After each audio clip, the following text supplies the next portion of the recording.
we go.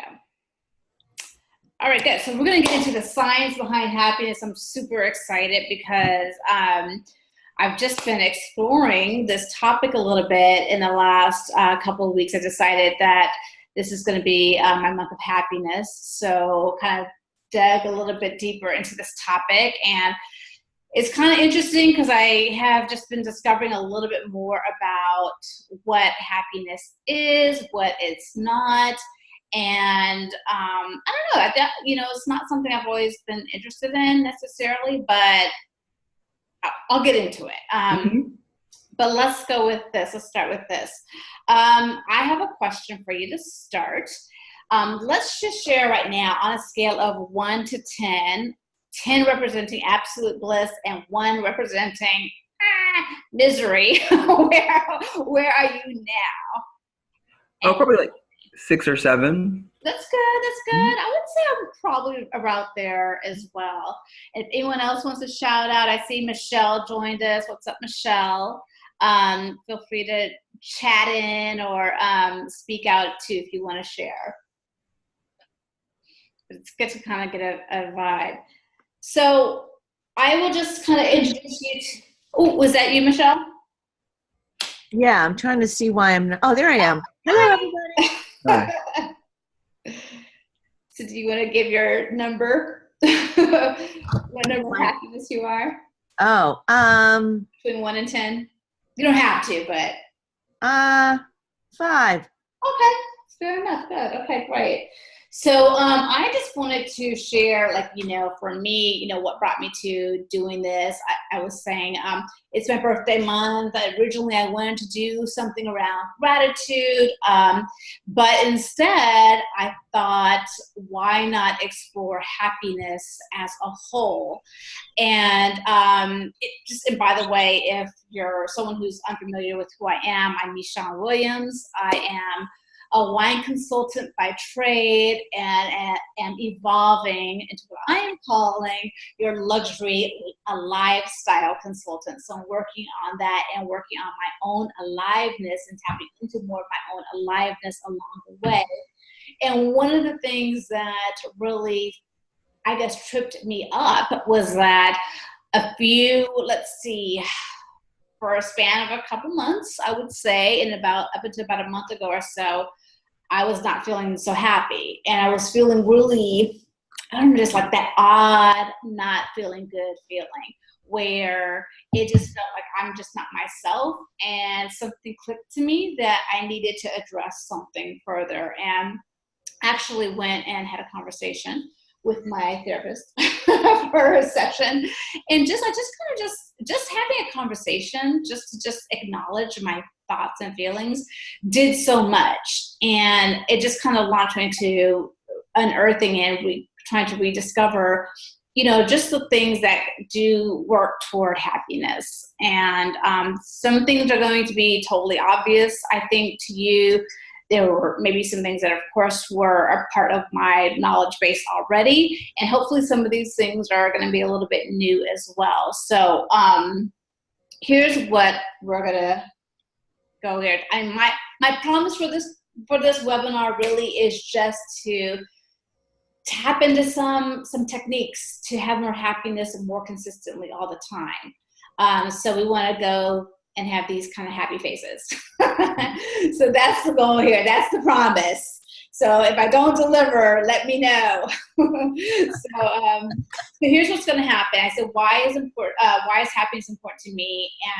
And that's just a little bit what I was starting to share is that when you know yourself to be someone or somehow, you really want to tap into that all the time. And I think what's important to me about happiness right now is that it is such a pathway, gateway to so many other things and so many opportunities that can happen out of happiness for yourself, and then how it affects other people. So there's something really key to it that I think is important to understand and try and have some skills around it. So we're going to talk about some strategies to increase your happiness. We're going to answer some questions, and then I'm going to have an invitation at the very end of this call as well. So let's just talk about the definition of happiness. And so what I'm going to do is right now, I really like to kind of focus on the topic and the images and not get distracting with everything I'm doing here, because kind of I start to get a little, you know, a little active. So I'm going to put my camera off, so you won't be able to see my face, but I'm going to be talking as we do this, okay? And you're free to just kind of please chat in, because I'll be asking some questions along the way. You can keep your camera on if you like. That's totally up to you. Or you can, you know, take yourself off camera as well. That's fine too. So I'm going to go ahead and stop my video, but I'm going to start talking. And again, feel free to tap into the video, into the chat, because I'd love to hear your thoughts as well as I go on. So let's talk about what is happiness. So happiness is defined as a couple of different ways. Always, you know, kind of useful to look at what the dictionary definition is. So the dictionary actually defines happiness as the state of being happy. Wah, wah. Like, you know, that doesn't give us a lot of information, right? But there are some other definitions that include having good fortune, a state of having well-being, a pleasurable or satisfying experience. So none of these really says everything that happiness is, but the field of psychology will describe happiness as the experience of frequent positive emotions, such as joy, interest, pride, and infrequent negative emotions, such as sadness, anxiety, and anger. So now we're starting to kind of like narrow the scope, right? So let's get a little bit more specific and get into this additional definition, which is that happiness is the appreciation of life, moments of pleasure, but overall it has to do with the positive experience of emotions. So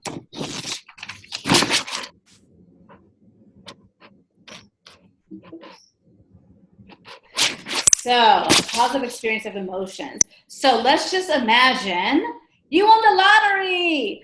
Okay, now you won the lottery. Does that mean that happiness is going to happen? So I don't know if you had a chance ever to watch the TED Talk by happiness expert or happiness scientist Dan Gilbert, but he provides an example where he compares the happiness levels of lottery winners to quadriplegic patients. And the results were really surprising. I was really surprised myself. He found that after 1 year of living with these kind of like extreme changes, both groups leveled out at the same level of happiness. So it's really surprising because, of course, we all imagine how much happier we'd be if we won the lottery. Well, it turns out that this is just a trick that our brain plays on us. So Gilbert talks about studies which found that after only 3 months, even after major life trauma, that people there was really no big impact on happiness. So he also explains that we are equipped with a non-conscious cognitive process that helps us change our views of the world.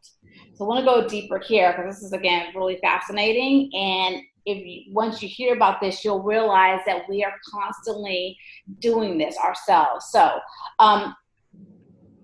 So here's the human brain, right?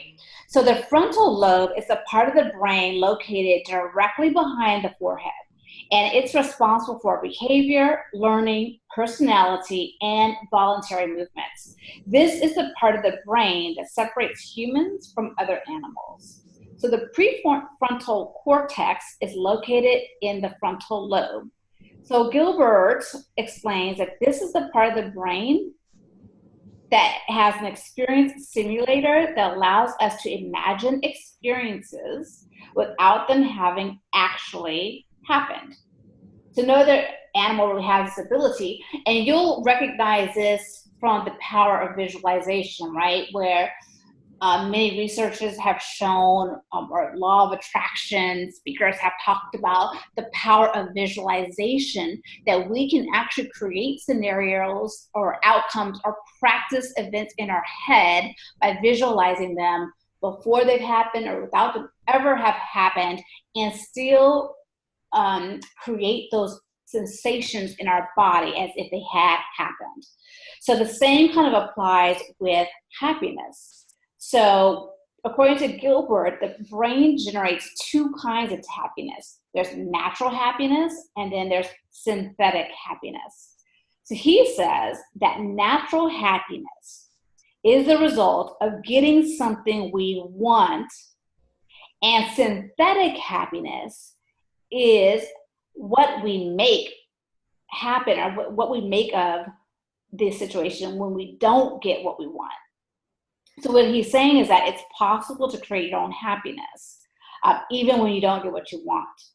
So unfortunately in our society, it's kind of, flipped. And we have a belief system that says that synthetic happiness, when you don't get what you want and you create happiness anyway, is inferior to natural happiness.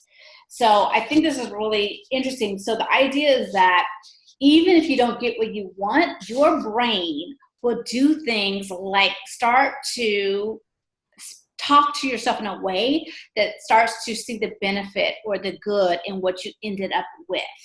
So that makes sense to you.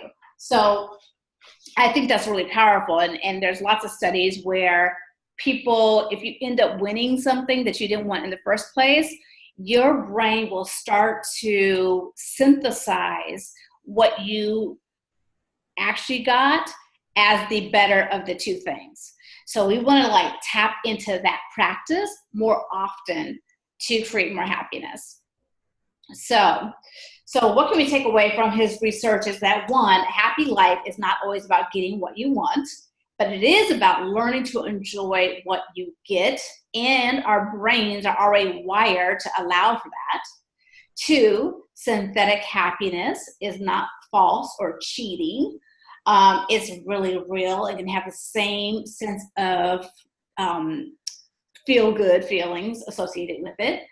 Three, natural happiness primarily relies on external factors, whereas synthetic happiness primarily relies on internal factors. So synthetic happiness can actually be more long-term and a more stable form of happiness than natural happiness. And general happiness in life comes from the relationship between natural happiness and synthetic happiness, so being able to have a balance of both. So let's get into the chemicals in the brain and how the chemicals in our brain affect our happiness as well. So serotonin is considered a happy hormone. And it's because it really gives you a lot of the mood boosting feelings. And when you have a lack of serotonin, that's actually associated with depression. So you want to be giving yourself a natural boost of serotonin all the time. And the ways that you can do that, these are just, again, some of the techniques, are to focus on positive memories for things that you're grateful for. And that will help you help you release serotonin in your mind. You might even want to have a couple of, positive thoughts, feelings that are your go-to, your happy place that you can bring up and visualize in moments where you might be feeling a little bit low energy or down, right? The second one, this is actually one of my favorite things, and it works for me every time, is to get out and get some sunshine. So when you're in the sunlight, your skin is absorbing vitamin D, as we know, and vitamin D helps produce serotonin. So it's really great. You can, some people who are locked up in offices all day, or are taking lunches at their desk, honestly, even if you can take a lunch by your window, if you could walk outside for a minute just to get a little boost of sunshine, that's going to elevate your energy level and your feel-good feelings, which in turn is going to be that much better when you're interacting in business and with coworkers and with loved ones. So the other thing you can do is low-intensity exercise, such as going for a walk, doing some jumping jacks, doing some push-ups, something like that. One of the things I used to do, I remember when I used to work in an office and I was really into hula hooping, I would bring my hula hoop to work and I would hula hoop for a minute because, wow, that totally released a lot of feel-good feelings for me. And it's also a big stress reliever. So if you can find something like that to do in your day, then go ahead and do it. It doesn't have to be something that, busts a sweat, but just something that gets you moving. Same thing with dopamine. That's another hormone, and that's considered our pleasure hormone. It really increases our drive to accomplish a goal so we can experience the pleasures of that reward. So the other thing I discovered about happiness and aging and dopamine is that we start to lose our natural creation of dopamine as we age. So we actually have to be consciously generating more dopamine in our bodies in order to have more of that pleasure experience. To have more of the pleasure sensation coming through, you have to consciously go out and create that more for yourself in your body as you age. So here's some things you can do to increase your dopamine levels. Because it is associated with pleasure and the satisfaction of reward, you can set for yourself small, specific, measurable goals that you can achieve every day. This can be super simple, such as making your bed in the morning, or doing something like making sure you have no dishes in the sink before you leave the house, or something like that. Super simple, but it allows you to have an achievement every day. So create those opportunities for yourself. Dopamine also rises with serotonin during exercise, so you're kind of like helping both of those hormones at the same time while you exercise. So exercises are really great, key for everything, right? And then oxytocin. Oxytocin is the love hormone, okay? That is the hormone that is released during physical contact. So, it's that moment. It's why they put babies right after birth onto their mama's or their papa's chest, skin to skin contact. It is the hormone that's released when you are in touch with physical touch with someone. So to give yourself more of a boost of oxytocin, you can do things like get a massage.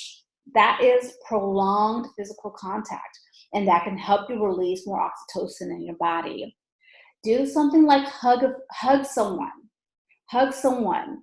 Just, allow, and that's going to benefit both people, right? Or hold a friend's hand. Just kind of find times to find a cuddle moment, a pat on the back moment, just ways to kind of have physical touch that can release that sense of connection, love, and trust. So those are about our chemicals.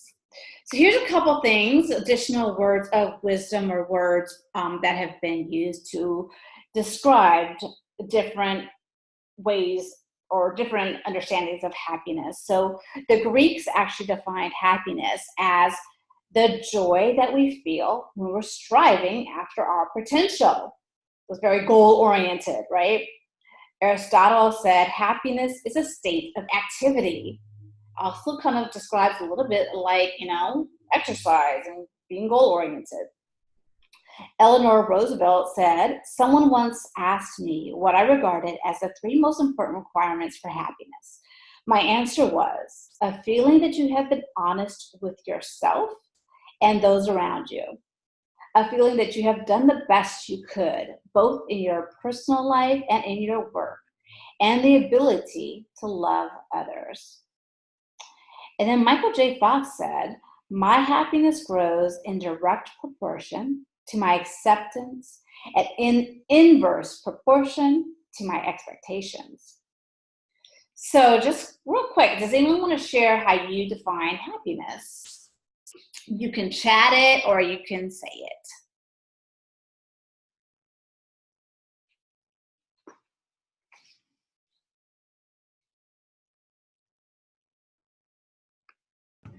I think you did good, Michonne. I would define it in the ways that you defined it earlier. Great. All right. So moving forward. All right. So let's talk about some more science and more research behind happiness. So there was a director of a Harvard study on adult development. The scientist or the researcher's name was Robert Waldinger, and he says that over 75 years of study, since 1938, they studied a group of college students, and the study evolved to include more participants, and every 2 years, there was a research group that conducted interviews, they obtained medical records, and even did some brain scans. And he found that the clearest message that we get from this 75-year study is that good relationships keep us happier and healthier, period, like bottom line. So the 3 main lessons learned from the study are about relationships. 1, the more socially connected someone is to family, friends, and community, the healthier and happier they are. People who are isolated suffer from poor health and are less happy. And I want to say too, if you're connected to family, friends, and community, so these, it could be blood family, it could be created family, it can be your chosen family.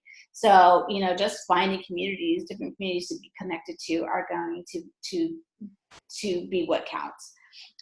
Number 2 is the next lesson learned is regarding the quality of the relationships. So someone can be in a crowd and still be lonely.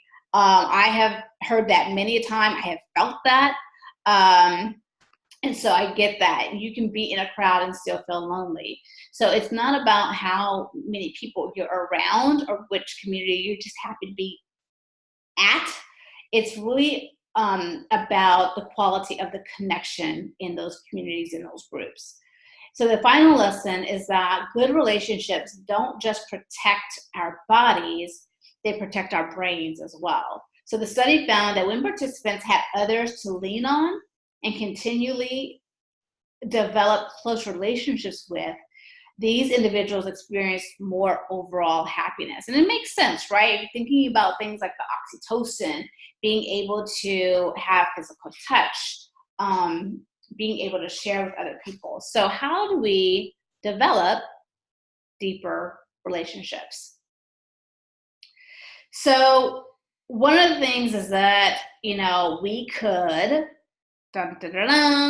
give up some of our screen time. I am such, I'm totally one of those people. I'm on the computer a lot or in my phone a lot, along with several, all the other people I see walking down the street or in the restaurant. But, one of the things that we can do is replace our screen time with more face-to-face time with the people that we care about. So using our screen time, our phones, our texting to, instead of having the, how are you, in a full-on conversation, like using that time instead to set up an appointment to have a coffee, to have a glass of wine, as I would do, and doing those kinds of things. If you're in a relationship, romantically or otherwise, even with a friendship, liven up that relationship by doing something new together. What's something you've always wanted to do you haven't done yet? Or something you used to do with that person, you guys stopped. So trying something new again with each other. And of course, yes, if in a romantic relationship, definitely having date night, right?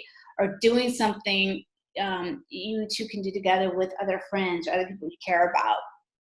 Reaching out to family, reaching out to a family member you've lost touch with would be a really great way to develop a deeper relationship. Also, there's other ways too. So sometimes people move to a new city, they're in a new phase in life, they're ready to make new connections. So one of the great ways to do that is Meetup. Meetup is awesome for making new friendships, for kind of exploring different interests where you can form new connections. Also, Facebook groups have become have been a lot more active. You can find Facebook groups for your interest or something you want to explore more of.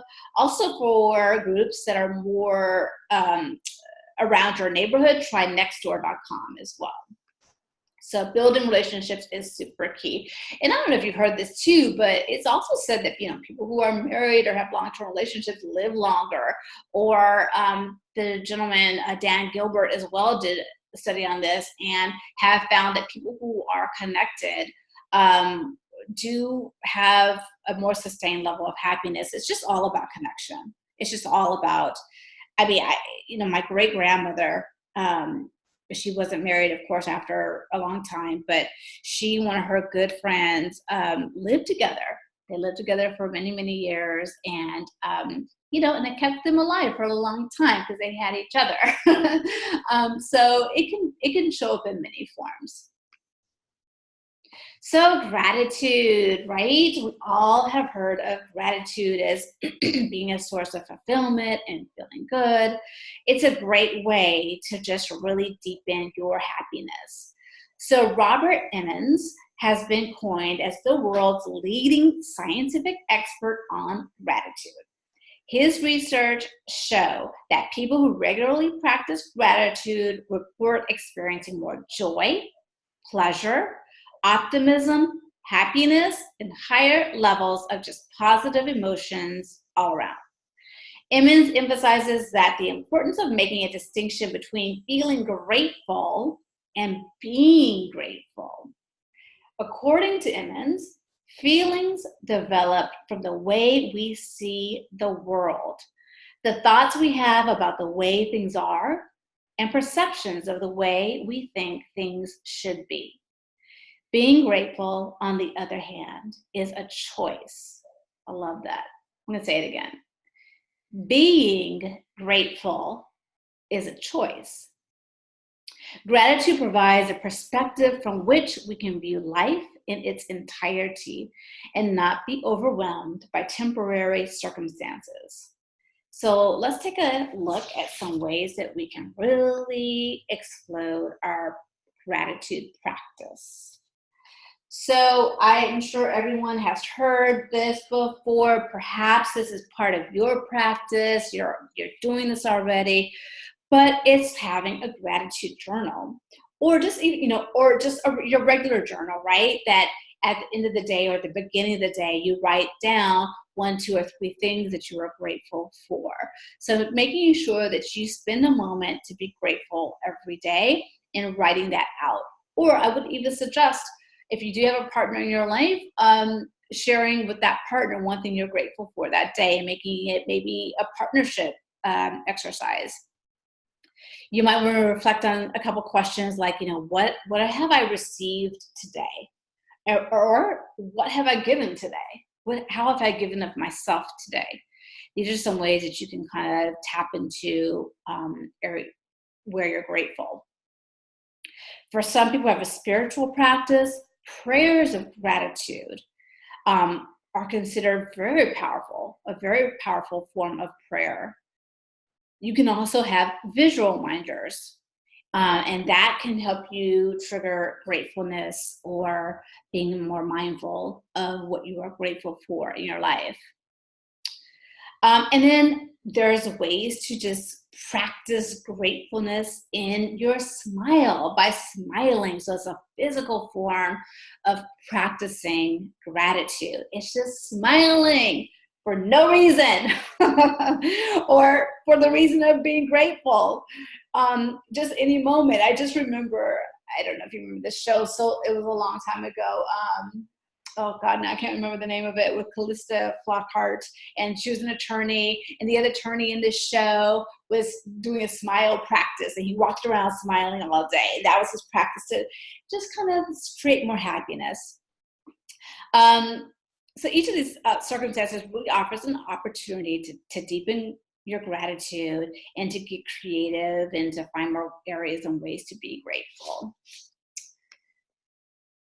Here's another practice, mindfulness. And being mindful is really defined as a mental state which is achieved by focusing one's awareness on the present moment, while calmly acknowledging and accepting one's feelings, thoughts, and bodily sensations. So mindfulness is this focus on the here and now. Achieving mindfulness is not easy, and it does take practice. I mean, in our busy world where we are constantly fed images, things to look at, politics, funny things, we're just constantly fed, stuff. It takes practice to be mindful and to get centered and to develop your own inner resource of deepening happiness and quiet and being present. One of the things I like to share is my grandfather would always say, all you own is right now. Right now. So just really deepen into it. Michelle says, thankful Thursday, letting people know I am thankful for them. It is enjoyable to tell them why and pleasurable to get their reactions back. Oh, I love it, Michelle. Yes, thankful Thursday. It's a beautiful practice.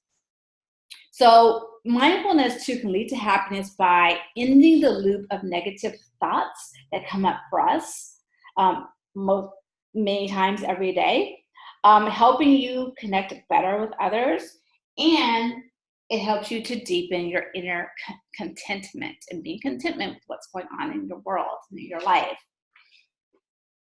And it can enhance the experience of gratitude. So mindfulness doesn't happen automatically, and like we said, it does take some practice. But with regular practice, you can start to just really retrain your brain. And here are some exercises that can help. This is something where you can sit quietly and start to tap into the present moment, right? So mindfulness, again, is about being present and tapping into the here and now. So if you can practice being in touch with 5 senses, this is the exercise. So you want to start by noticing 5 things that you can see. What's right in front of you? Try focusing on something that you don't normally notice. Like, for example, maybe there's a shadow. Maybe there's a way that the light comes in through the window. Maybe there's just something in your periphery that you don't think would usually, it just wouldn't catch your attention, but right now you can be mindful to everything. Next is to notice 4 things that you can feel. To bring awareness to the things you currently feel, like the texture of your clothing, maybe you've got a breeze coming in, or maybe you just feel like the heat of the light from the lamp on your skin. Next, you want to notice 3 things that you can hear.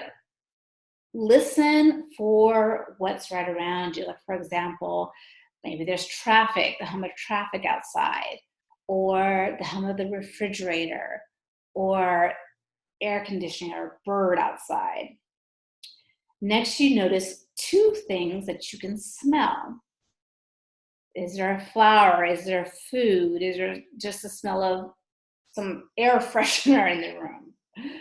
Next, notice 1 thing that you can taste. Is it water? Is it food?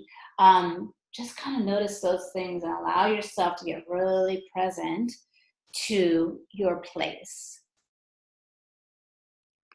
That's a practice.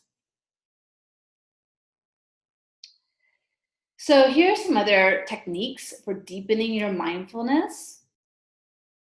The first thing would be to turn off your automatic pilot and bring awareness to what you're doing, thinking and sensing in the moment. Take a moment to settle into a comfortable posture and notice the thoughts that come up and acknowledge your feelings, but let them pass.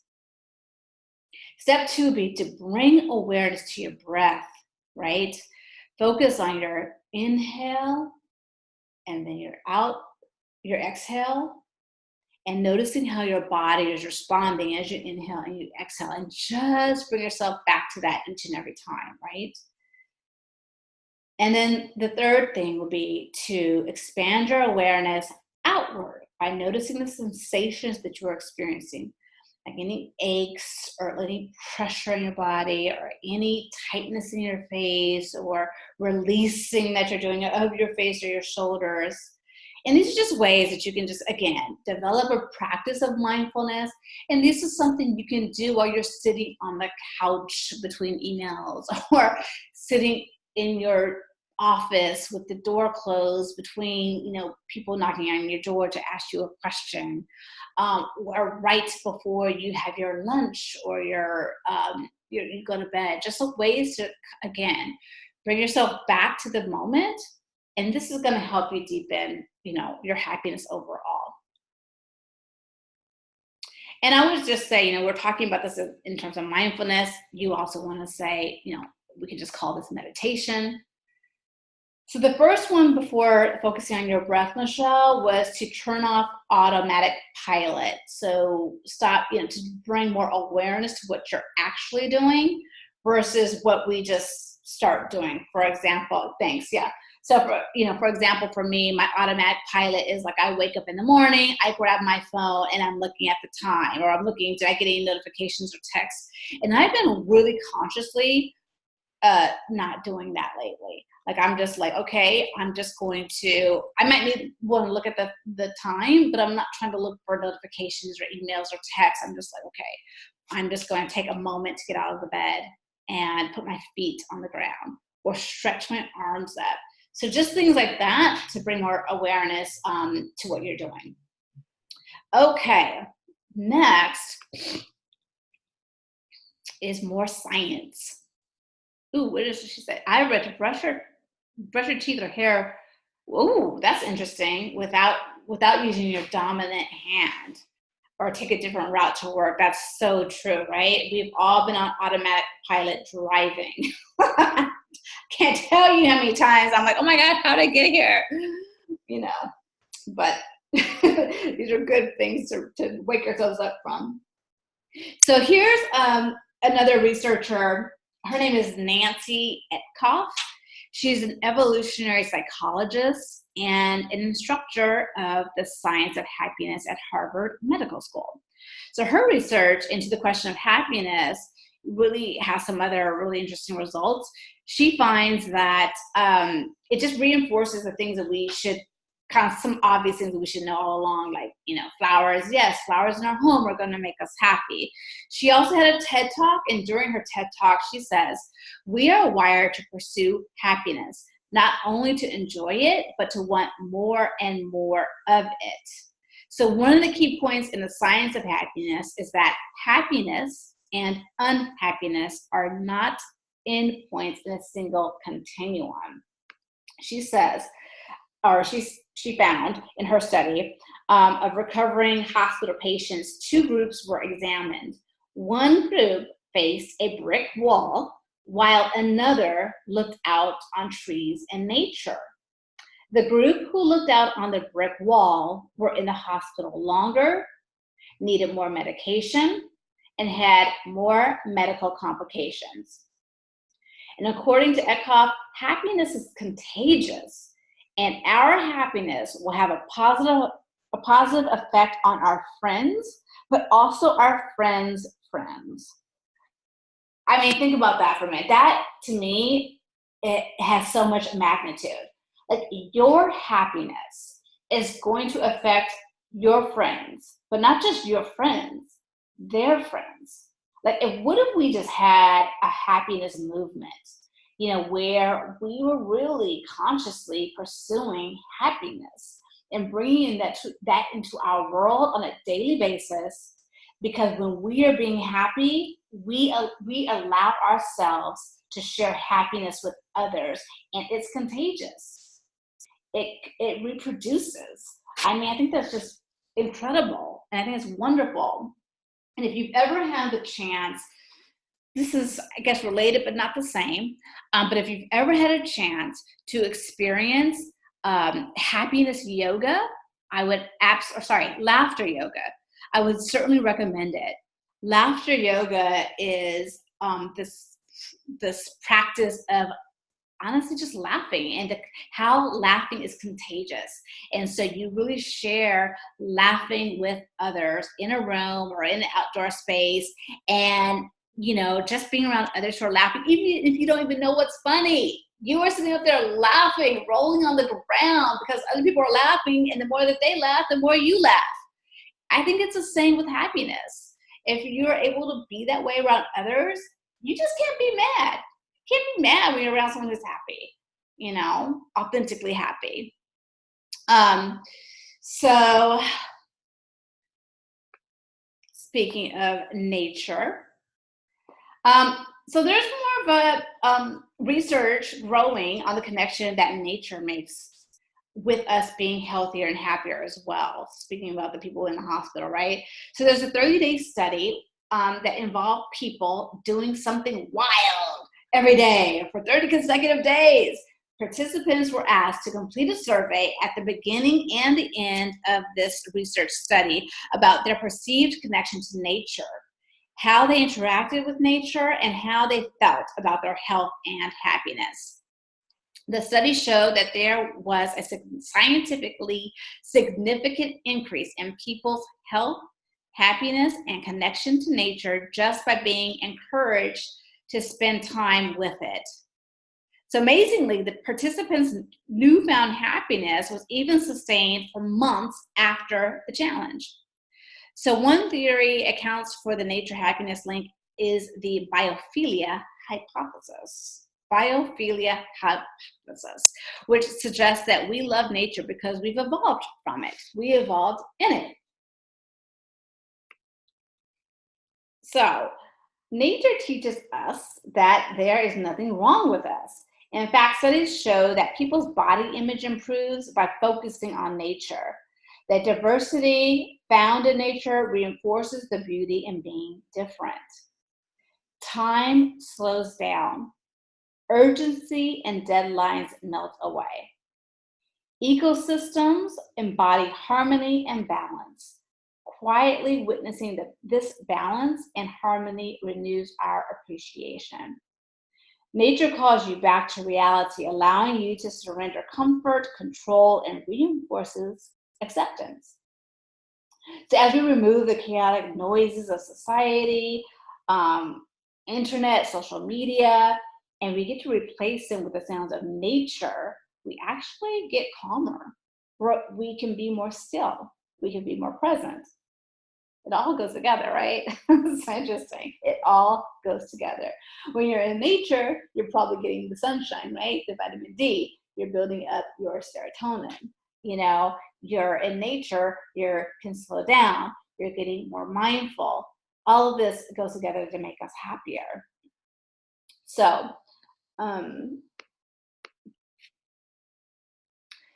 being in nature provides a sense of awe, and we get to realize that there are things at play that are so much larger than us. I think that's really wonderful. So do you all feel that way too? That when you're in nature, you feel like, I don't know, something, you feel good, you feel happier. Do you find that you have that experience? Yes, for sure. Hiking once a week helps a lot. Oh my God, Yes, I right? do. That's awesome. Just taking walks. Just taking a walk. Oh my God, exactly. It's amazing. It can be so simple, but have such great benefit. Yes, even eating on the balcony. It's so true. So there's another piece of our technique for developing more happiness, and that's in giving. Studies actually show that, as we've seen, lottery winners do not become significantly happier than they were before. Extremely rich people are not significantly happier than people who are middle class, in fact. Research has found that possessing wealth and material goods does not lead to happiness. Giving them away, however, does. Studies of people who practice volunteering have shown that they have better psychological, mental health, and increased longevity. It's kind of like having purpose. kind of goes back to that as well. So another study has shown that donating money or spending money on experiences rather than material goods is positively correlated with happiness. I mean, and I think we can see that all around us these days. The thought of investing in experiences is really what people are doing these days. That's how people are adding more value to their lives and their relationships. So by being more generous and altruistic, happiness increases with the amount of money you give to people in need by volunteering with, you don't need money for that, or spending more time helping other people. So there's a couple of ways, just as some suggestions in terms of, ways to give more. Obviously volunteering, so giving your time to a cause that you care about. Cooking for those in need, that could be, at a shelter, that can be for a neighbor, that can be someone who's experienced a loss, whether it be a loss of relationship, a loss of a loved one, a loss of a pet. Giving blood, you can become a mentor. Boys and Girls Club, big sister, big brother. Assisting at a senior's home. Same thing, assisting at the shelter with pets and animals. Helping to build a house, sharing your skills with someone who's in need, picking up trash, seriously, just like, because no one asked. So there's so many things, and there's so many opportunities and ways to give. I think that everyone on this call or anyone listening to this webinar is someone who is giving of themselves or has given of themselves in some way or another. But the key is just to keep that in mind as we are developing our happiness on a more consistent basis. So I just said money does not cause happiness.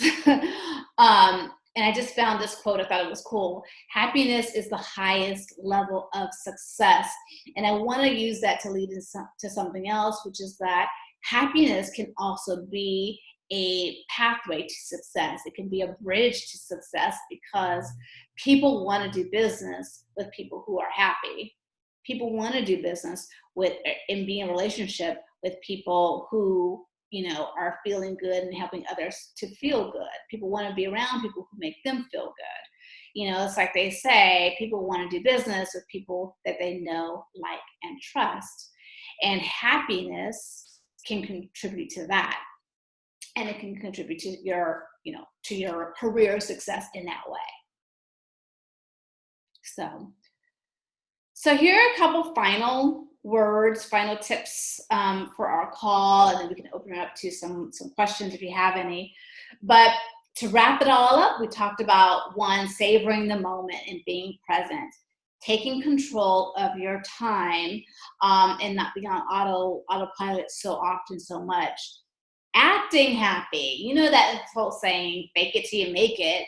So the acting happy is like trying to smile when you're not always in the mood. But acting happy can lead you to happiness.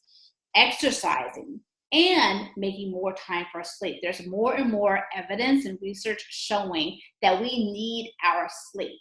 So figure out what your sleep needs are for you, but don't assume because you can get through the day with 5 or 6 hours that that's actually what your body needs. Your body really does need about 7 to 8.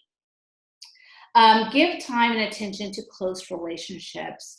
Reach out, make that phone call, send that text message if you do, to set up the face-to-face time. Practicing mindfulness, expressing gratitude, and giving more. So those are some of our tips and techniques for developing more happiness. And I have to say for myself, as I said at the beginning of this webinar, I started I don't consider myself I'm obviously no expert on happiness. And I've had moments of my own not happy stretches of time. And a mentor of mine, as I'm kind of training myself right now to deliver more transformational trainings, really share, the more you practice it, the more you teach it, the more it's going to come, right? So I just have to share that implementing, some of these for myself over the last several weeks. I just woke up this morning and also knowing that this webinar was going to happen today, I just felt like, gosh, I feel good. I feel happy, and that's awesome. So I really hope that some of these, you can implement some of these today. So on that note, who wants to share what practices will you implement starting today? I love the mindfulness technique where you notice 5 things, feel 4 things, hear 3 things, smell 2 things, taste 1 thing. That's kind of cool, right? Yeah. Yeah, I find that really interesting. So. Yeah, awesome. Thank you. Anyone else want to share? Come on, one more person. Somebody, somewhere, please. Yeah. I know there's more of you on the call. Okay. Well, I'll let you have your private consideration of what you'll implement today. We're doing the laughing thing. We are doing the laughing. So maybe they're laughing somewhere too. They're all on mute. Yeah. All right. So I have a final quote, which is the key to happiness. Well, what they gonna do? Sorry, I'm at work. Oh wait, there's somebody. Oh, I was just saying, I'm sorry, I'm at work right now. I don't know. But I'm listening. who is that? Casey? Yes, What did you say? I'm at work, but I'm listening. Okay. And Garrett said he couldn't take himself off mute, but he's going to smile more. I love it. Perfect. So the final quote is, the key to happiness is knowing you have the power to choose what to accept and what to let go. And if you want to share too, the number one thing in your life that's making you happy right now, you can share that in the chat or you can speak it. I would say nature is my number one thing that makes me happy. Beautiful. Love it, love it, love it. Yeah, I agree. Just being outside and, and then doing sort of the mindfulness thing where you feel the sun on your skin. You hear all the different kinds of birds that are chirping. Yeah. You stop and smell, like right now, some of the flowers that are out are amazing, between like the night jasmine and roses and things like that. Yeah. I'm going to agree with that too. I think that being I do outside. take my dog for a 4-mile walk. Oh, nice. Wow, that's nice. And that's a great way to have her in my company. And, we sit on a bench and cuddle, which gives me oxytocin. There you go. And then we come home and cuddle, and that's also the same thing. So our 2-mile walks a day make my life way better. I just so feel that. I'm so in touch with that right now. I just love it. And just again, like because of this, last night I was putting my little one to bed, which of course is one of my things that makes me happy, of course, my guy. And it was, it's summer, so it doesn't get dark until quite late. So it was still a little bit of lightness out. And I had that sensation of, you know what, I feel like taking a walk. I'm going to go do it. And just, I just walked around the block, not far, not heavy, but it just made a difference. And I felt all those things that we talked about, just being outside, even in the evening, it was beautiful. So lastly, I wanted to just share that I wanted to do something in addition to the webinar. I think the webinar is awesome, and it's all about, again, like the science of happiness and some of those things and techniques. And I love challenges, though. We did a great one at the beginning of the year, I guess. But this is the happiness challenge. So I'm launching this on Monday. And so you are all invited to participate, which is another 14-day kind of a challenge. This will be all online all in Facebook, private Facebook group, where there will be daily posts to engage with and daily practices to try out, and really, make this a part of our daily existence, right? To keep increasing happiness. And again, one of the misconceptions that I learned from this process is that you don't have to be sad to want to learn about happiness, right? Or if you're already happy, doesn't mean that you don't want to go further, bigger, more, have happiness explode in your life so that you can share it more with others. So my invitation is for everyone to participate in the Happiness Challenge. You can find out more here, or I wonder if I can just I wonder if this will work. If I tap this into the chat, if it makes it hyperlinked, I don't know, but I'll try it. But you can go ahead to the Happiness Challenge if you want to register for that, and we'll be together again. Of course, I would absolutely love for everyone to participate with me in the Happiness Challenge online, and to certainly share it with friends as well. So this is just from our last 14-day challenge, and this is from one of our participants in that challenge who I love what she just said, is that, it made me aware of how I need to slow down and breathe and walk and laugh with gratitude every day.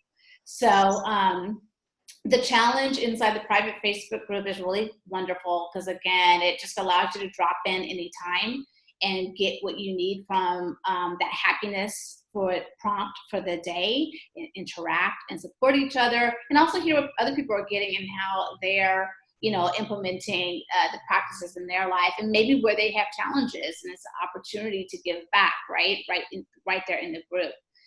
So lastly, I have some references from the research, the TED Talks, the videos, all that I can share with you all. Maybe what I can do is, if you're interested, I can send it in an email. If you're interested in kind of like going deeper into some of these research things. I also watched a really wonderful movie called Happy, and I think I can't remember if I watched it on Netflix or Amazon Prime, but it was a really great film as well about happy and being happy, and some of the research there as well.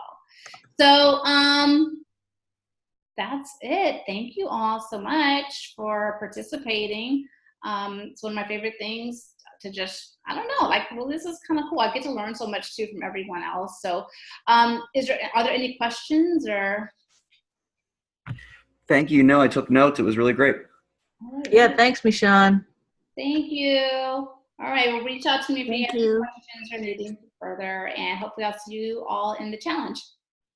All right, great. Take care. Bye. Thank you so much. I needed it. Oh, okay. Let me see. Bye.